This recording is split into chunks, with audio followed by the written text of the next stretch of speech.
A win is a win is a win, right? I mean, that's what we all say. We go into these games. Um, as long as you walk out with a W, everything is all good. And Cowboys win, everything's fine. Not today. Not today. Let's talk about it. Here we go! Yeah, here we go! Wait, take Cowboys. Throws back of the end zone. There's CD Lamb.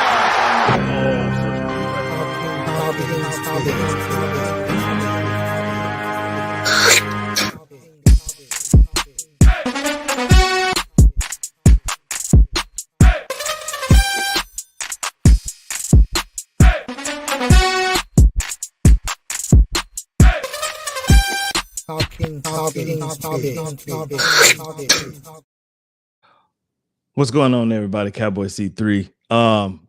Great team win last night, 20-17 over the 3-2 now Pittsburgh Steelers. Hour and a half rain delay. Weatherman wasn't wrong. They kept talking about these storms that were going to come through, and they did. I think one of the best things that could have happened for the Cowboys is that they delayed the game because of the lightning, because that gave them an opportunity to come out there when it's not raining and give them an opportunity to throw the ball around and try not to just be so one-dimensional where you just have to run in the middle of the rain of a rainstorm.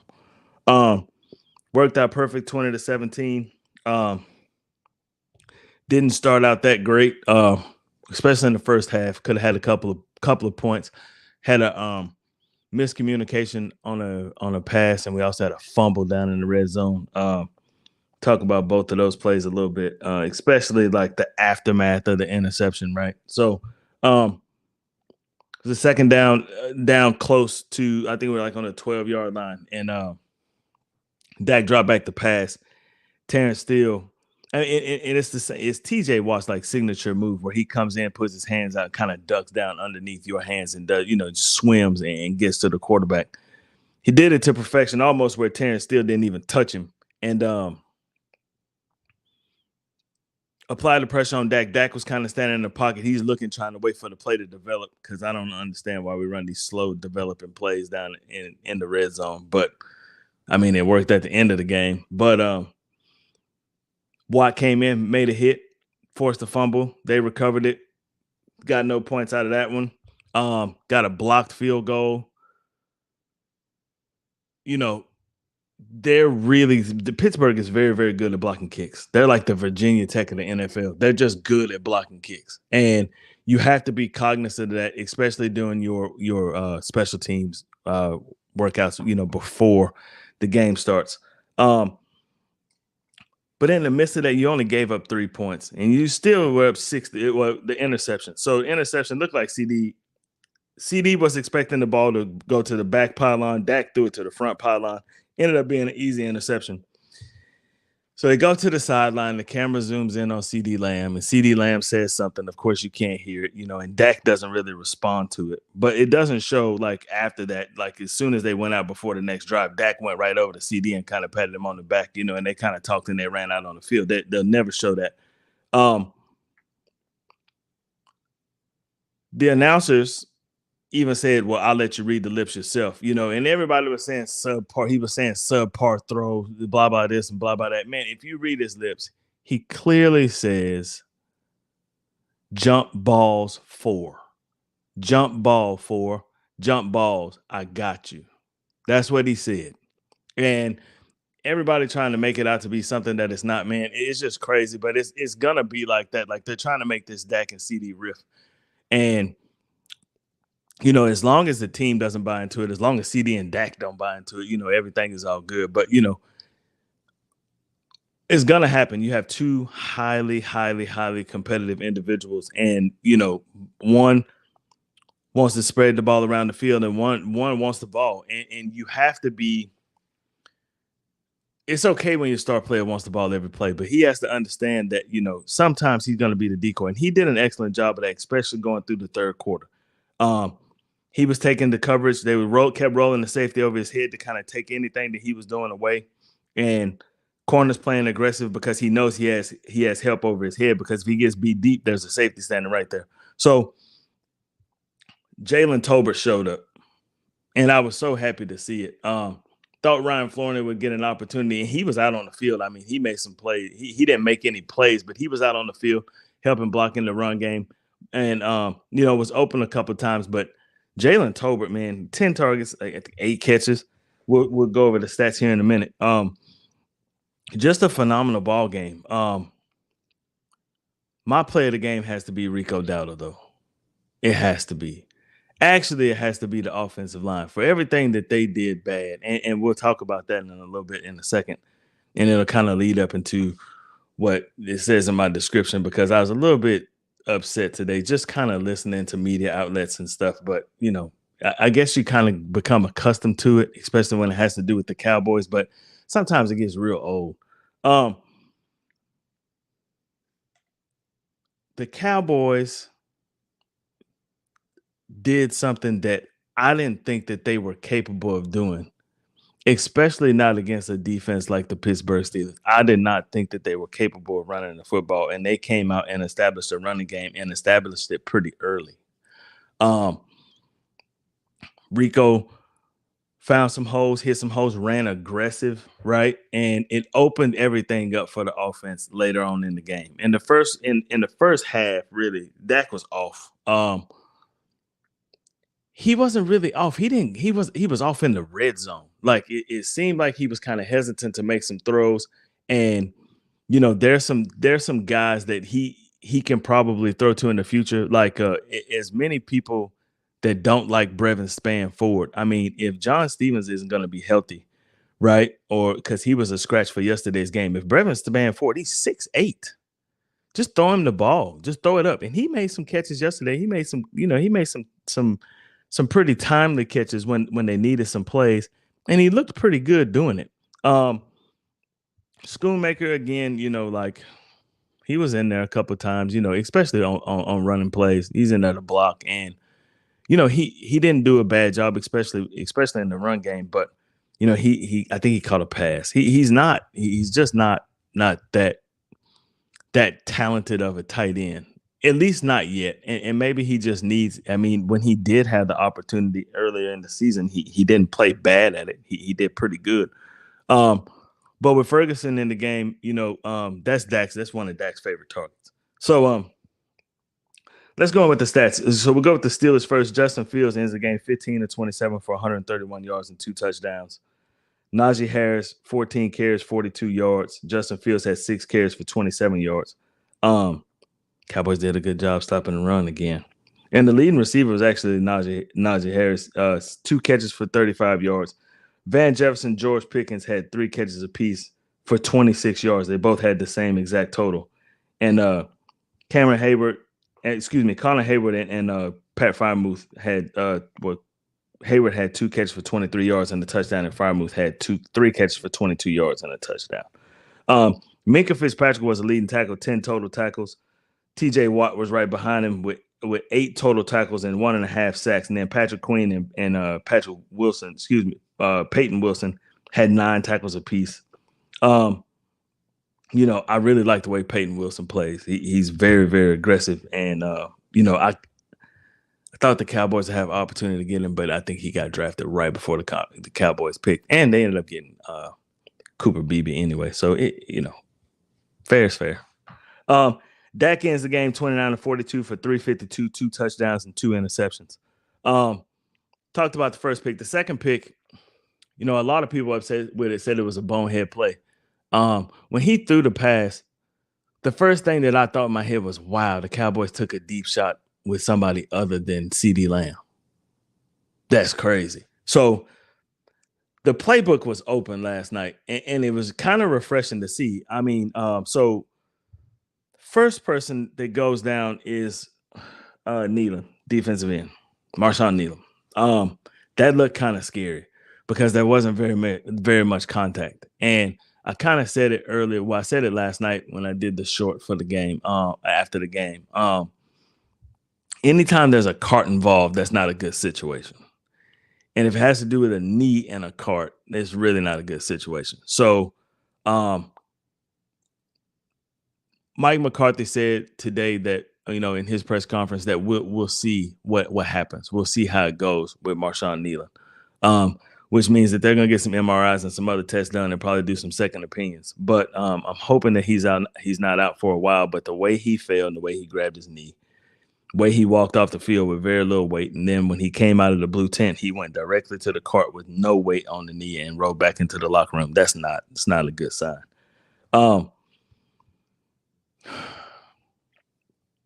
It's right now. I mean, Wheat played well last night. He looked ultra aggressive. Those defensive tackles last night did a fantastic job, and they're really playing next man up football. And I'm really glad that they're doing it. And we'll talk about these stats, and I'll tell you what I'm talking about when we get down to the defensive stats and even some offensive stats here in a second. Rico Dowdle, 20 carries for 87 yards, averaged 4.3 yards a carry. Zeke had 6 carries for 17 yards, but he didn't look terrible. He's not that explosive. There was one play where he had a cutback down in the red zone where he could have scored, man, and he kind of drifted outside. And I just don't think he has that explosion in him anymore. He just doesn't. Zeke is gonna get, minimal carries going forward because I think they found a third down specialist back in Hunter Lemke. Just hand him the ball on 3rd and short, and he'll get you the first down. He had 2 carries for 6 yards, but he had some big plays later on in the game. Jalen Tolbert had 7 catches for 87 yards and a crucial touchdown. We'll get to that. Jake Ferguson, 6 for 70. CeeDee Lamb, 5 for 62. Kevontae Turpin finally went down the seam, man, and as coverage rolled over to CeeDee Lamb, and he was just sitting in the middle, and Dak drops him an absolute dart right down the middle of the field, critical later on in the fourth quarter where the Cowboys were down. Rico Dowdle had 2 catches for 27 yards and a touchdown. Scored a touchdown on a broken play. He said he was supposed to come back for the ball, but the corner fell, so he went to the corner. He was like, man, I hope Dak see me. He saw him, threw him for a touchdown. Brevin Spanford also had 2 catches for 20 yards. Hunter Lemke had 1 catch for 18 yards on a critical first down play to get the ball down to the 3 on that last drive. Overshown, again, 7 tackles. Eric Kendricks had 9 tackles. Malik Hooker had 5 tackles. Mozzie Smith had 4 tackles last night. Man, I'm so happy to see Mozzie playing the way he's playing. It feels. I know he's got to feel good about it. Those defensive tackles, Oseo Digizua, Linval Joseph, and Mozzie Smith, man, they played their ass off again last night. They played really well, stopping the run, doing good things. Tyrus Wheat, he only came out of the game with 3, and he had a half a sack. Linval Joseph was the one that actually got credited with the sack, and Chauncey Golston as well. Chauncey Golston had a half a sack. They were relentless getting to Justin Fields, and Fields is really dangerous when he can maneuver around in the pocket, and he did some things where he got free. He just wasn't real comfortable completing passes downfield. Kyle Allen actually came in the game and completed a dart right away, and they took him out of the game. Fields got hit on a play. It was actually a personal foul. Tyrus Wheat got called with a personal foul. Fields cut back and let go of the ball, and he kind of lunged at him with his shoulder, right? But it still made his head snap back. Referee sees his head snap back. You're going to get a personal foul call for that. But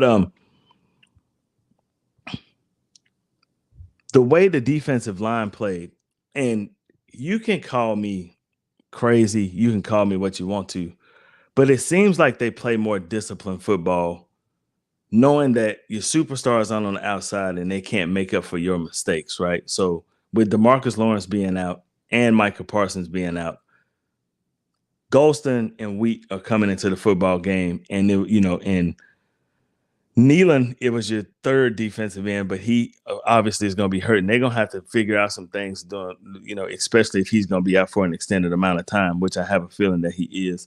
But those guys came in, man, and played disciplined football. They came in, they filled their holes, stayed in their assignments, didn't break contain, especially with Justin Fields, and it looked pretty good. They held that Steelers offense to to very few yards. I want to say their total yards, Steelers ended the game last night with only 226 total yards to the Cowboys 445. Well, how was the game so close?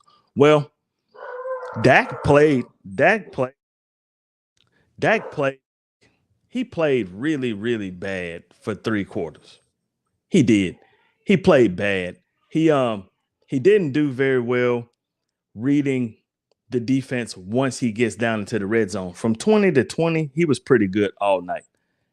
After that, it wasn't, in the red zone, it wasn't very good. Wasn't very good at all until the fourth quarter. He caught fire in the fourth quarter, led the team down the field, super happy with the last drive. For all the mistakes that he made, and I tell you what, I literally forgot about every mistake that he made when he recovered the fumble. Rico Dowdle tried to, leap over the line of scrimmage to go in the end zone. Linebacker made an excellent play, just flew up in the air, timed it perfect, hit Rico Dowdle in full stride, and just knocked him, knocked the ball out. Ball fell right there at Dak's feet, and he didn't do the Cam Newton in the Super Bowl. He dove after the ball, went and got it. And I was like, okay, all right, we got another shot. And then on the third down play, he actually had his receiver. He had him wide open. And it was I don't know why I'm drawing blanks today. It was Jalen Tolbert again. And Tyler Smith made a funny comment after the game. He was like that Jalen Tolbert sprained his nuts on the play before. And that's the play he was talking about. He went down, that kind of short hopped him, just rushed the throw, kind of short hopped him. Ball hit him right in the junk, man. And it hurt. He had to come up. I thought he hurt his wrist or something, but he was actually just trying not to, grab his junk in the middle of the play, and they ended up calling the injury timeout anyway, and then got the 10-second runoff, and it really didn't matter. But came up on fourth down, they ran that crossing play that they run all the time on the goal line, and it's so frustrating when they run it because I'm like, man, this play takes an hour to develop, and then you got TJ Watt over here, but it was blocked up well. So Tyler Guyton goes out in the second quarter, in the third quarter. He goes out, he's day-to-day with a knee injury. So what the Cowboys did was they moved Tyler Smith to left tackle and they moved TJ Bass into left guard. And all of a sudden, the pressure on Dak Prescott just stopped. It just stopped. And then I noticed, like, even later on, like coming down and we're going down the field, especially in the fourth quarter, and it was on the drive right before they took the lead on the drive before that. I saw pulling line. I saw TJ Bass pull, going over to the right side, leading Rico Dowdle through. And I'm like, man, what are the Cowboys doing? This fullback screen, man, that got them down, down to, inside the 5-yard line on the last drive, man. Where have these plays been all year? Turpin going downfield, hitting the seam. This is the stuff that needs to be happening all the time, not because you have players hurt and you feel like, okay, we need to redesign this thing. You should have been doing this all season. The offense moved. It looked good. We had 443 yards of total offense last night. The offense looked good except for the red zone. You have to clean that up, right? You have to clean that up. And it is going to be I think it'll be easy to clean it up, but you have to get on the same page and you have to get down there and you have to score touchdowns. There's too many opportunities wasted. This game should have been 40-17. Easy. So, but you came out with the win. Great. All that happens. You know what I'm saying? I'm hoping these players aren't injured too much. I hope Guyton gets back in there because he needs the reps. He has to play. He needs the reps. I hope the injury is not as serious as it looked. I'm hoping it's not, but man, like I said, anytime a cart gets involved, man, it's not a good thing. Now, my thing is this about the entire game yesterday. Everybody picks the Steelers to win. Cowboys, and they're missing their 2-star players on defense. Arguably one of the best defenders in football and their mainstay at defensive end now for the last, 8-10 years. Can't make up for it. Next man up is not that great. They grabbing people off practice squads to come and play, they're just not going to be that good on defense anymore. And they come out and do exact same thing they did to the Giants against a pretty decent offense. Offensively, there's no way that they can move the ball on the Pittsburgh Steelers. That defense is too stout. TJ Watt's going to cause too much disruption. Minkah Fitzpatrick is an all-pro safety. He's going to have the secondary in the right places. Joey Porter's a great young corner. He ended up with an interception last night. And then you got Patrick Cream roam in the middle. You're not going to be able to run the ball. You're going to be forced to throw the ball. You're just going to give TJ Watt just time to eat all night. You know what I mean? He's going to walk out of here with 5-6 sacks. And the Cowboys, will get destroyed once again. And they didn't. They won. So, first person I saw was Stephen A. Smith. And I am not a Stephen A. Smith fan at all. I think he's corny. I think he is just the same old every year. And he has his objectives that he tries to push, and you know what I'm saying? And I'm just over it. I don't even really pay attention to it. So heard him talking this morning, and he was like, with their star players out, he said it disgusted me to sit there and watch them play like that. And it disgusted me to watch Dak Prescott bring the team back for victory because he's just a Cowboy hater. But that was his way of giving them credit for what they did. Then I watched Dan Orlovsky, same dude that got the snap and ran out the back of the end zone behind the goalpost because he was scared as shit, right? I watch him and he's like, everything, Dak does this, Dak does that, blah, blah, this and blah, blah, that. It was a sorry offensive performance by the Cowboys. They didn't deserve to win, blah, blah, blah, blah, blah, blah, blah. No credit whatsoever. And, the people on the panel are just looking at him like, what? Like, bro, they won. Same dude that said there was no way that they could beat the Steelers. Like this was going to be the beginning of the end for the Cowboys, right? Especially with these players hurt. Like, you have no shot. And then they come back and they win. It's like, it's not impressive. It's not impressive. So then you start going on social media, right? And you start looking, man. And these are Cowboy fans, right? And I understand it. Like, quarterback in the NFL is probably is probably the toughest position to play. One of the toughest positions to play in sports. It's definitely the toughest position to play in football. It's like there were so many Cowboy fans that it seemed like we're just waiting on them to lose so they could explode on Dak. And if the Cowboys would have lost the game, like today would have been relentless on TV, social media, everything. It would have been bad. It would have been relentless today. But they didn't. They won. And it's going to be some ugly games. And this is the type of stuff that I've been talking about, I think, since the first episode that I did, right? When your offense is down, defense will pick it up. When your defense is down, the offense will pick it up. Now, the offense hasn't picked it up yet, and they need to hurry up.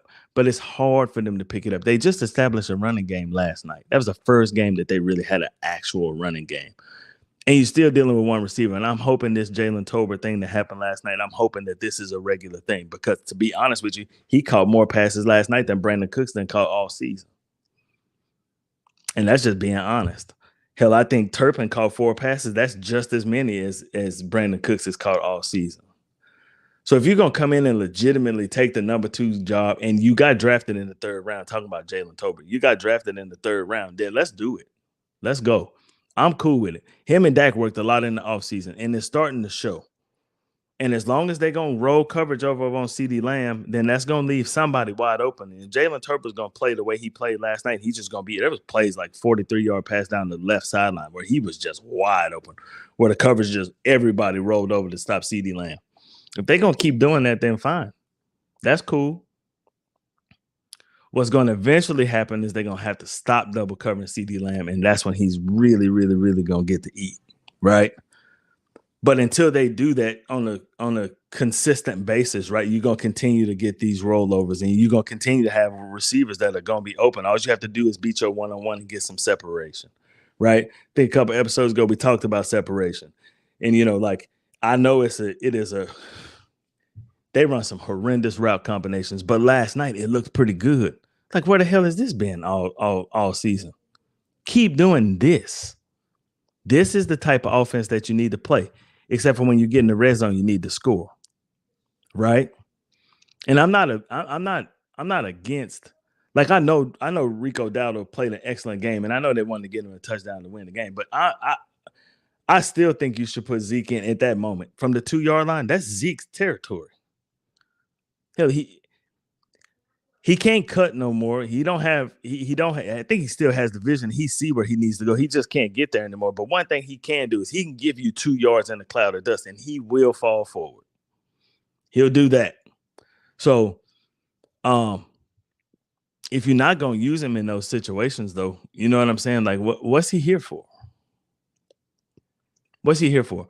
There's some things that happened in the game, and it was super duper questionable. There was you challenged the fumble recovery, right? But you didn't challenge the spot on the first down. Jalen Brooks went over. He went over 2 people and caught a ball. He was clearly like half a yard past the first down mark. He just landed on the other side of it. Challenge that play, right? That's coaching though, right? McCarthy is the one with the red flag. You need to throw it at that moment. And I know these analytic people that you have in your headset are telling you that. And if they not, they need to find another job. You know what I'm saying? Like some of these challenges, are kind of questionable. But Mike McCarthy got in the groove last night, man. He got in the groove. He called some timely play calls. That fullback screen, man.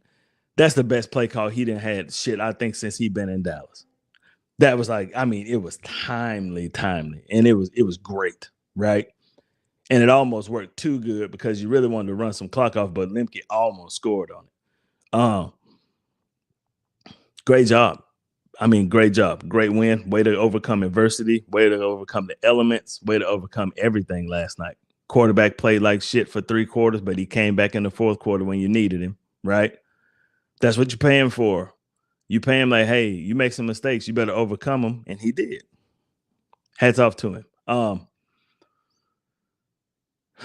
What's next, right? So you got these injuries you got to deal with. This defensive line is almost depleted, man. This is the 4th defensive end that you've lost. You lost Sam Williams in training camp. You lost both defensive ends last week, and then you lose Nealon last night, right? Well, it don't get no easier because the damn Lions come into town and they hot about last year. They still pissed about last year. I'm gonna do a joint show with Motor City Roar. My boy Chris he has a Detroit Lions podcast, Motor City Roar. Shout out to Chris. You go check him out. Even if you're not a Lions fan, man, just go check him out. He got some good stuff over there. We're gonna do some joint podcasts together, especially after the game on Sunday. I think we might do one together like Friday as well. Well, we'll do our main podcast, the Man Down podcast on Friday, and then we may do something after that to prelude to the game. I've got a little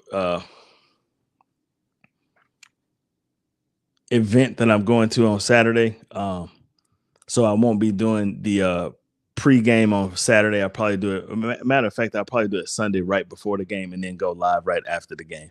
But the Lions are coming into town, and defensively, I don't think they're as good as Pittsburgh is, but offensively, man, shit, they tough. They got 3 good receivers. They got a good tight end. They got 2 absolute animals at running back, and they got a good quarterback, and probably the best offensive line in football. They can run, they can throw, they can do all types of things. So enjoyed the victory today. It was beautiful. Congratulations to the Cowboys pulling one off that I didn't think they could pull off, but I told you, I hope I'm wrong. And I'll admit when I'm wrong, I was wrong. I thought they would lose. They won the game. Congratulations. Glad they won the game. On to the next week. And the next week is even tougher. Good thing about after next week, you get a bye week. You get to prepare, for San Francisco.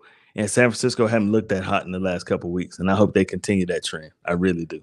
All right. That's what I got for you tonight. Once again, Cowboys win 20-17. Walked into work with my chest out today. You know what I'm saying? I was real proud. Real proud. Great win. All right.